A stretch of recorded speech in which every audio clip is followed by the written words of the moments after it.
So in this video, we're going to talk about Book 7 of Aristotle's Politics. Now this is another book that does a lot of intellectual work. A lot of it is primarily concerned with the practicalities of establishing and running a city-state. So the kinds of material goods that you need, the location that is best suited for a city-state, and questions like this, but also why these particular things. So what Aristotle starts out with in this book is the question of the virtues of a city-state as such. And this kind of echoes what Plato says in the Republic, because the virtues that Aristotle identifies, courage, justice, and practical wisdom, these are the same kinds of virtues that Plato talks about, or that Socrates talks about in Plato's Republic. So this sort of starting point is very similar. And actually in Book 7, there's a lot of overlap between things that Plato says in the Republic and things that Aristotle says in the Politics. But there's also some divergences. So for instance, the question of whether or not philosophers in their sort of current form, rather than as Socrates' idealized philosopher kings, actually contribute to society. Plato is or Socrates is kind of dismissive of this idea in Plato's Republic. But here Aristotle makes a distinction, because what he says is basically that every citizen should aim for action. But he doesn't necessarily just mean like go out and physically do something. What he means is in some way to contribute to the life and improvement of the polis. And he argues that thought, critical thought, philosophical thought is itself a form of action in this sense, that by coming up with new ideas, new perspectives, etc., philosophers actually do contribute to the overall health of the city-state. And so, unlike for Plato in the Republic, or Socrates in the Republic, perhaps more accurately, where philosophers are sort of dismissed as like, oh, they're just out thinking their stupid thoughts and whatnot, but not actually contributing to society. Here, Aristotle recognizes a role for philosophical or critical thought in terms of advancing, civilization in a way. So we have a very distinct difference there. But the other big difference, I would say, between what we get in Book 7 and what we get in a lot of the Republic is that Aristotle is very interested in practical matters. So starting from chapter 4, he focuses on the necessary conditions required for a city-state's success. And these are practical issues in a way that Plato almost never deals with in the Republic. So for instance, Aristotle takes on the question of how big a city-state should be. And he deals with this in a couple of different ways. One is this central question of number and magnitude. So the distinction there essentially is the number of citizens and the capacity of the city-state and its territory. So on the one hand, you've got this question, and he says here, hence the first city-state to arise is the one composed of the first multitude large enough to be self-sufficient with regard to living the good life as a political community. So essentially, you deal with the question of how many people can be supported by this territory. You've got X amount of farmland, X amount of fishing area, whatever it is that's producing resources for you. how many people can it sustain? So that's really kind of the question of magnitude. Is the city-state capable of being self-sufficient? Is it capable, if it needs to, of producing all that it needs to produce, or importing everything that it needs to import and can't produce itself? But then the question of number is really more, so that if magnitude is really kind of a pragmatic question about the actual survival of the city-state, number is really a political question. Because he argues that a city-state should never be too large for all citizens to know all of the other citizens. Again, Aristotle comes out of a context of direct democracy, unlike contemporary nation-states with representative liberal democracy. He is coming from a system where, in principle, citizens could gather, the entire body of citizens could gather to deliberate issues or to judge a legal case or whatever it is. And so, I mean, with 330 million people or whatever it is that we have in the United States today, that's simply impossible. But in Athens, where you had a much smaller population, a much more contained geographic area, and only a small portion of the population, maybe about a quarter of the population, were actually citizens, you could, in principle, know everybody who was a fellow citizen. So this is what he's talking about in terms of size. In terms of the size of the territory that you want for an ideal city-state, he talks about the need, again, to have enough resources to support your population. You want to choose fertile land, and you want to choose land with access to a coastline, both for trade and for fishing. He does, in chapter 6, raise the concern about having sailors as a sort of source of potential change or instability in the Constitution, because earlier in politics, Aristotle is very critical of any sort of change to the Constitution. And so that in some people's minds posed a risk. You would have sailors from other city-states, other ethnicities, Egyptians, Persians, people from the Levant, people from the other side of the Black Sea, whatever it was. You'd have people coming into the city-state from other political systems, other constitutions, and they bring those ideas about about the other ways that a city-state could run. Additionally, you have your people going out as sailors, and they're encountering different city-states that run in different ways, different empires that run in different ways, and they're bringing those ideas home.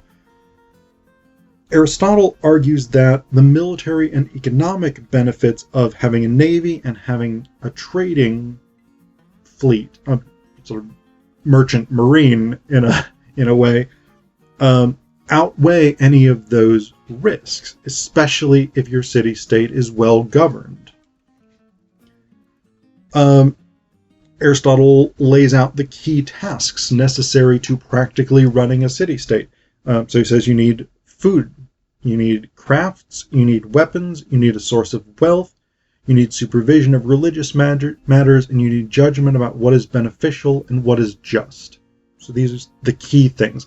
And again, this is kind of repeating some of the things that he had talked about at the end of Book 6, where he was identifying the offices that are necessary to run a city-state. This idea of these are the basic tasks corresponds reasonably well with this list from the end of Book 6, where he's talking about what offices a city-state needs to have. Starting with chapter 9, he turns a little bit more to this question of whether or not there should be shared tasks within a city-state. And one of Plato's big things in the Republic is everyone is suited best for one specific thing, so they should do only that thing and nothing else. Aristotle says this doesn't make any sense. it's completely divorced from reality. But he does still primarily take an interest in social elites, the upper classes, the wealthy, because they have the leisure time to develop not non-practical necessarily, but non-labor-based skills. So things like military service, political savvy, religious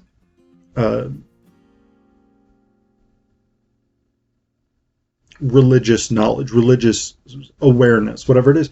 And so Aristotle actually argues that among the wealthy, younger men should serve in the military as part of their education, training them to be ruled. Because he has this big idea that gets repeated in the politics over and over again, that being a good citizen, particularly in a democratic city-state or politeia, involves being able to both rule and be ruled.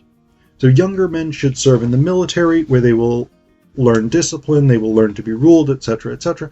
And then when they get older and they're no longer as fit for military service, they should serve in the government, or they should serve as priests. So we've got this. A bit later on, he talks about the division of land. Again, these are very practical concerns. Dividing the land between public property to provide public services, private property, etc., etc.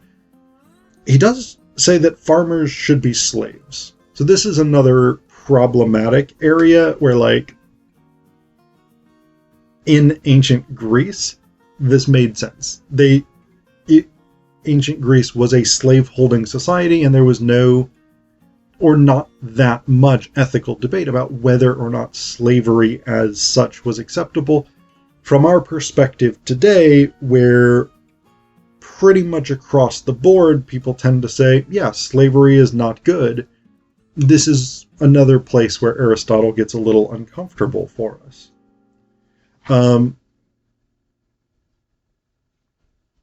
One of the points that he makes, he starts talking about more practical issues, again, like where you locate a city-state, what sort of resources it needs access to, etc., etc. He also talks about town planning, his big insight there kind of being to locate people near where they need to be. So, for instance, priests should have their homes and whatever stuff near the temples. Politicians should have their homes and gymnasia and restaurants and whatnot near the ecclesia, where they would go, etc., etc. And he says, toward the end of Book 7, he turns his attention toward this question of education, which is, again, very, very central to Plato's argument in the Republic.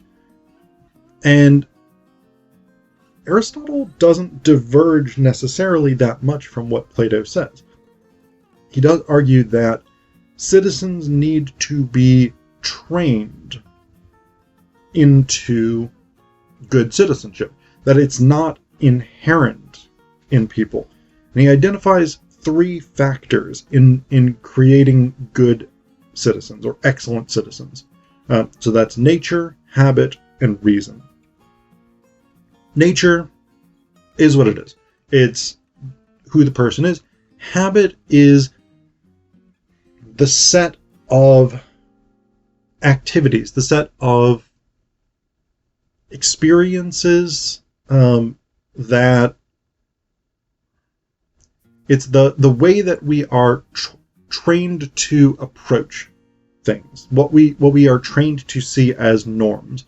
And then reason is intellectual capacity, cognitive capacity, one's ability and willingness to question and to use reason in order to find the best course of action for something.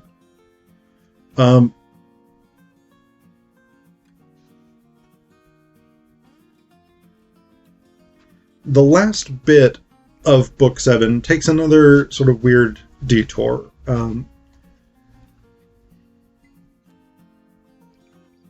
One of my big critiques of Plato's Republic is there is an extremely regimented eugenics program in Plato's Callipolis.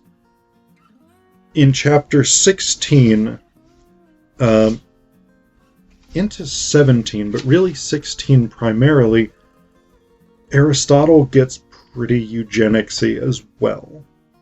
He sets out specific ages at which people should marry in order to produce the best children, the strongest children, etc., etc. And a lot of it, I'm not a science guy, but I think a lot of this is based on bad science. Like, this idea, the coupling of young people, however, is a bad thing from the point of view of childbearing. For in all animals the young are more likely to bear offspring that are imperfect, female, or undersized, and so the same must occur in human beings as well. The following is evidence of this. In those city-states in which the coupling of young men and women is the local custom, people's bodies are imperfect and undersized. Second, young women have longer labors and more of them die in childbirth. I don't think this is scientifically correct. Now, we know from other texts where Aristotle, claims that women have less teeth than men and things like this, that he's wrong a lot of the time about scientific stuff, biological stuff, or whatever it is. I do think it's worth sort of putting a caveat on this, because I think he's generally speaking incorrect from a scientific perspective, but it also really depends on what exactly he means by young women getting married, because he does later on in chapter 16 say that women should be married at age 18. So if he's talking like 12 and 13-year-olds giving birth, yes, that probably is more of a problem, but not necessarily for the reasons that Aristotle seems to think. But there are other examples of just, here is something not correct. Like, he argues that pregnant women shouldn't think too much because the baby gets all of its resources from the mother. I'm reasonably certain, again, not as a scientist, that a baby is not going to be smarter if its mother thinks less. A baby, I don't think, siphons brain power from the mother. I'm reasonably certain of that.